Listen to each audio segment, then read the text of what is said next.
Assalamualaikum warahmatullahi wabarakatuh. Selamat pagi teman-teman. Di sini kami dari kelompok 11 akan mempresentasikan hasil diskusi kami tentang pemindahan resiko terhadap perusahaan asuransi. Kelompok kami terdiri atas saya sendiri, Marentina Anis, NIM 113.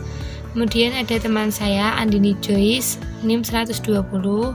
Lalu ada Devi Ulinia, NIM 121. Serta Elisa Silviana, NIM 122. Saya akan menjelaskan tentang pengertian asuransi. Pada hakikatnya, dalam bahasa Indonesia mempunyai istilah sendiri yang identik artinya dengan perkataan asuransi, yaitu pertanggungan. Namun dalam kehidupan sehari-hari, masyarakat lebih mengenal kata-kata asuransi dibanding pertanggungan. Pengertian asuransi sendiri dapat ditinjau dari 3 segi, yaitu yang pertama, segi hukum. Pada Pasal 1 Ayat 1 Undang-Undang Republik Indonesia Nomor 2 tahun 1992,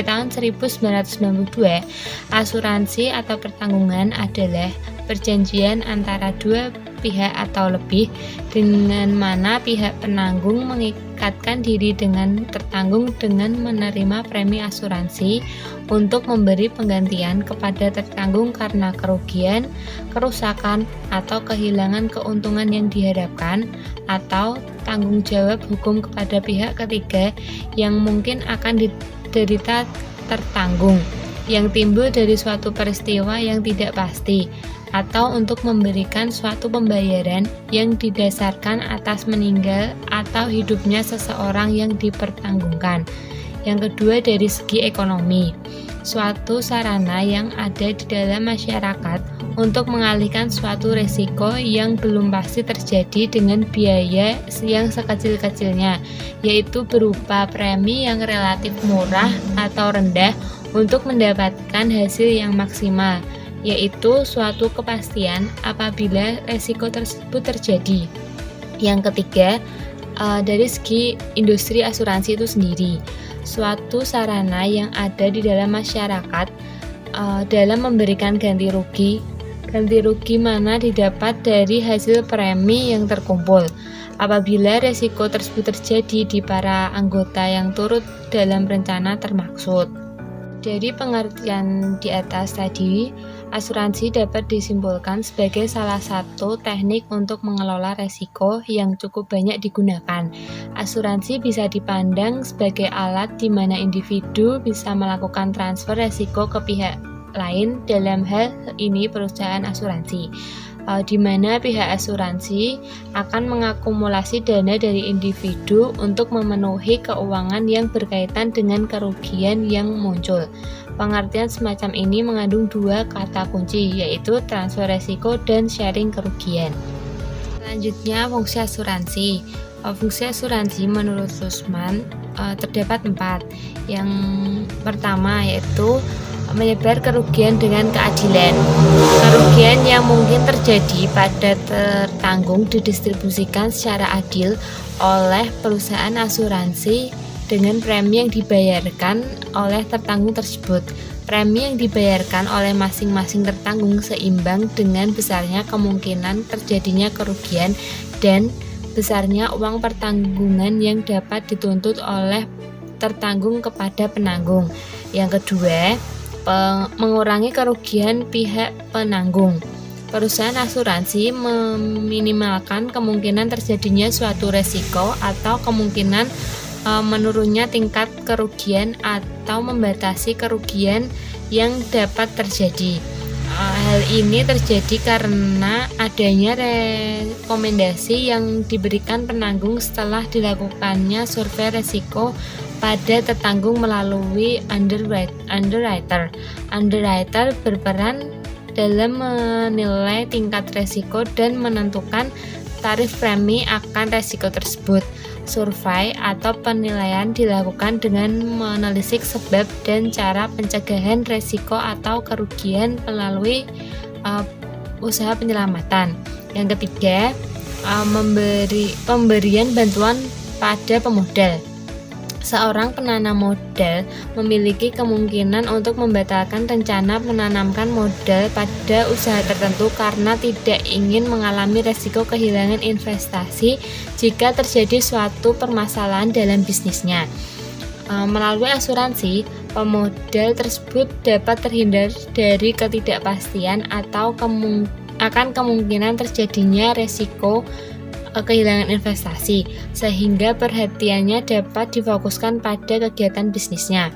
Pemodal tersebut membayarkan premi pada perusahaan asuransi sebagai penanggung risiko yang ia pertanggungkan dengan jumlah yang relatif kecil, sehingga ia bisa mengalihkan dana kerugian sebagai modal bisnis.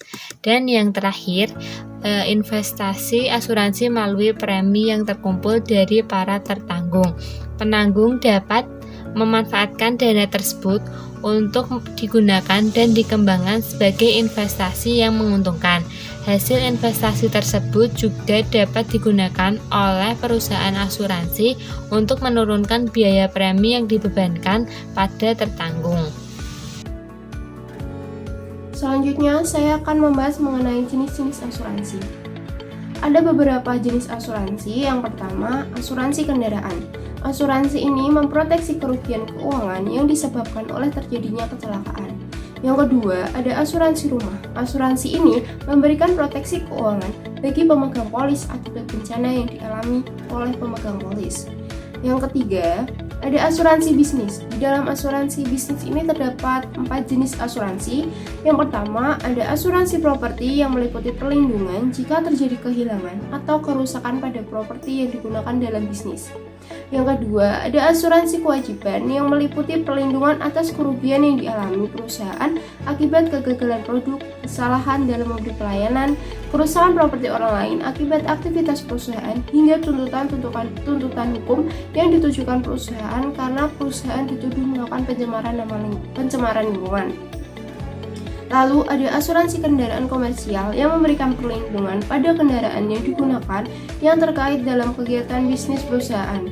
Lalu ada juga asuransi kompensasi karyawan yang memberikan perlindungan kepada perusahaan pemberi kerja dari tuntutan hukum yang diakibatkan oleh kecelakaan kerja dan memberikan karyawan kesehatan serta memberikan perawatan kesehatan serta kompensasi atas hilangnya pendapatan bagi karyawan yang terluka dalam kecelakaan kerja. Selain asuransi bisnis, ada juga asuransi jiwa. Terdapat 2 jenis utama asuransi jiwa. Yang pertama, term life asuransi. Ini hanya dibayarkan jika tertanggung meninggal dunia dalam masa asuransi yang tertera dan dalam polis. Lalu yang kedua ada whole life asuransi. Ini memberikan perlindungan kepada tertanggung seumur hidupnya selama tertanggung membayar premi secara tepat waktu. Selain asuransi jiwa, ada juga anuitas. Anuitas adalah suatu produk keuangan yang bertujuan untuk meningkatkan jaminan pensiun. Istilah anuitas mengacu pada kontrak antara individu dan perusahaan asuransi jiwa secara umum.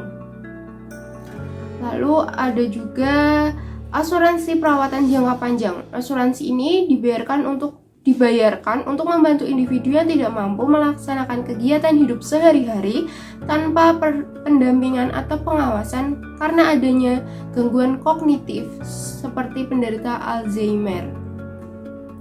Lalu ada juga asuransi disabilitas. Asuransi disabilitas ini melengkapi asuransi kesehatan. Asuransi ini bertujuan untuk mengganti pendapatan yang hilang akibat seseorang tidak dapat bekerja akibat disabilitasnya.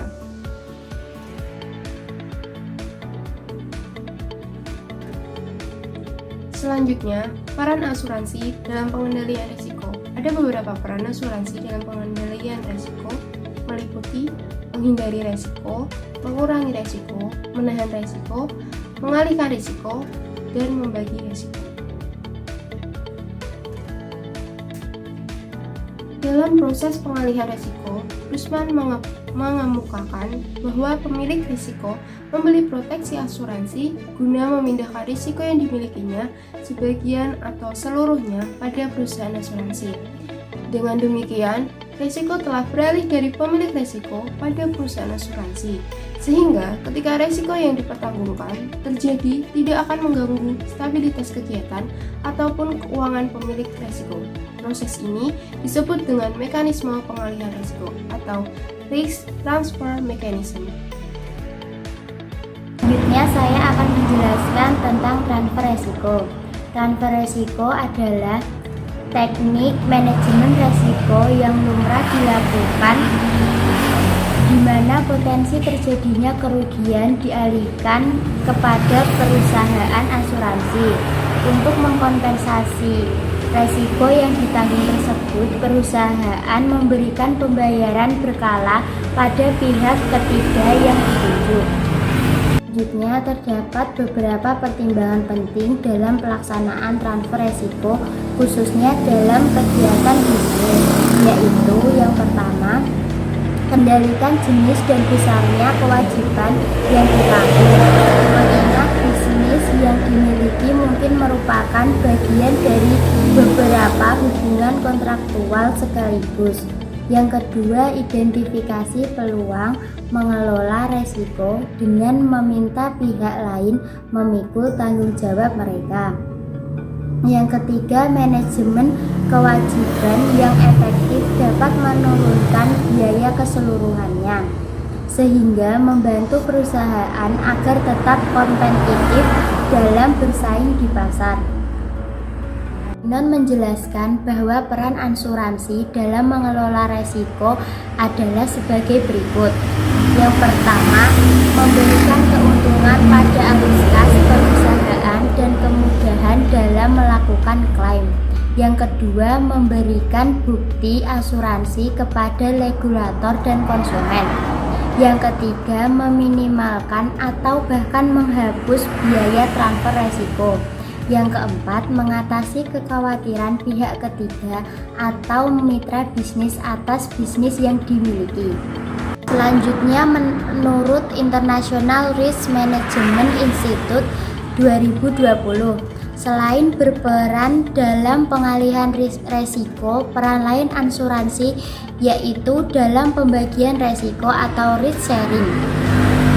Dalam dunia bisnis, pembagian resiko adalah cara mengambil tanggung jawab kolektif atas hasil investasi yang diberikan.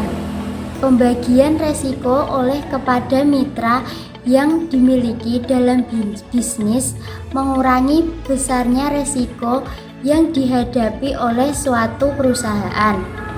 Semakin banyak jumlah mitra yang berbagi resiko, akan semakin kecil resiko dihadapi oleh masing-masing mitra tersebut. Selanjutnya saya akan menjelaskan tentang resiko yang dapat diasuransikan. Tipe-tipe resiko yang layak diasuransikan dari sudut pandang perusahaan asuransi adalah sebagai berukur. Yang pertama, kerugian karena resiko bisa ditentukan dan diukur. Jika kerugian tidak bisa diukur, maka perusahaan asuransi tidak akan bisa membuat kontrak asuransi. Secara teoritis, sebagian besar resiko bisa ditentukan dan diukur. Tetapi dalam praktik, penentuan dan pengukuran resiko tidak semudah yang dibayangkan. Kemudian yang kedua adalah resiko yang mempunyai kemiripan dan banyak. Salah satu persyaratan penting dari sudut pandang perusahaan asuransi adalah resiko yang diasuransikan bisa diperkirakan di muka. Perusahaan asuransi bisa memperkirakan lebih baik jika resiko tersebut cukup banyak dan mirip satu sama lain. Yang ketiga adalah kerugian harus terjadi karena ketidaksengajaan atau karena kecelakaan. Risiko muncul karena ketidakpastian. Jika ketidakpastian bisa dihilangkan, maka tidak ada risiko. Dan karena tidak ada risiko, maka tidak akan ada asuransi. Jika seseorang sudah bisa memperkirakan besarnya suatu risiko, maka dia tidak akan membutuhkan asuransi. Yang keempat yaitu kerugian tidak diakibatkan oleh bencana.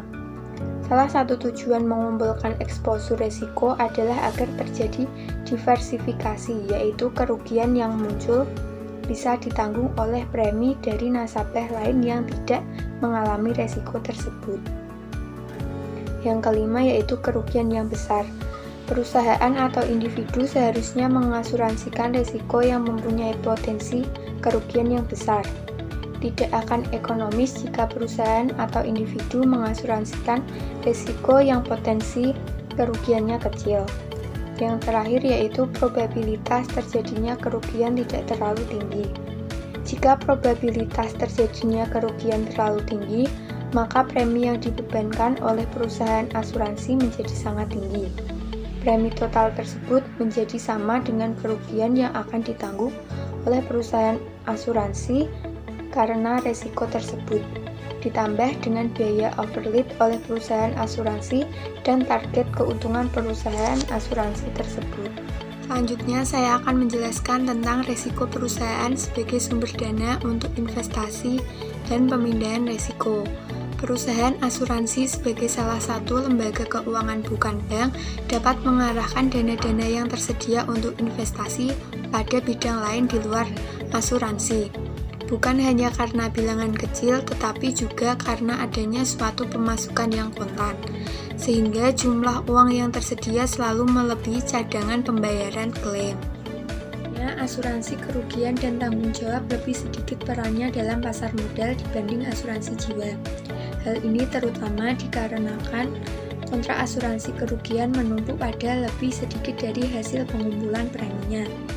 Namun demikian, kontribusi asuransi kerugian dan asuransi tanggung jawab dalam menyediakan dana investasi cukup penting. Asuransi pensiun mandiri yang ada dalam perusahaan merupakan asuransi juga jika dilihat dari sudut pandang karyawannya, dan juga menanam dananya pada pasar modal. Begitu juga asuransi pensiun pegawai negeri yang melempar dananya pada pasar modal. Itu tadi materi yang dapat kami sampaikan. Kurang lebihnya kami mohon maaf. Terima kasih. Wassalamualaikum warahmatullahi wabarakatuh.